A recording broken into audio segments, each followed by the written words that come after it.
আজকে আমি নতুন একটি ভিডিও নিয়ে হাজির হয়েছি। এই তো লেয়ার মুরগি রান্না করব। 2-3 দিন আগে আমি লেয়ার মুরগি রান্না করা একটা ভিডিও দিয়েছিলাম। তো ওই দিন বড় একটি লেয়ার মুরগি এনেছিল, বেশিটা রান্না করেছি, আরও অল্পটা ধুয়ে দিয়েছিলাম তোর ফ্রিজে। এখন আমি তাই রান্না করব। জ্বলন্ত চুলায় কড়াই বসে পেঁয়াজ মরিচের সাথে সব রকম মশলা দিয়েছি মাংস রান্না করতে। এখন মাংস ছেড়ে দিয়ে একটু নাড়াচাড়া দিয়ে ঢাকনা দিয়ে ঢেকে দিয়েছি। আর কিছুক্ষণ পর ঢাকনা খুলে দেখি এই তো মাংসর সব কিছু সিদ্ধ হয়ে গেছে আর পানিও শুকিয়ে গেছে। আর একটু নাড়াচাড়া করে মাংসর ঝোল রান্না করতে পরিমাণ মতো পানি দিয়ে দিব।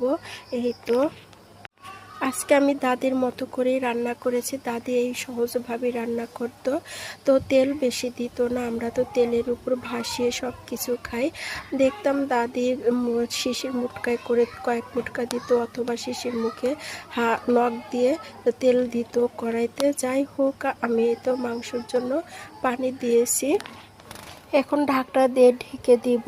10-15 মিনিট পর ঢাকনা খুলে দেখি হয়তো পানি শুকিয়ে গেছে, ঝোলের ঠিক আছে। তো এখন আমি মশলা দিয়ে দিয়েছি। এই তো কালারটা কি সুন্দর হয়েছে। তো আমার মাংস রান্নার হয়ে গেছে।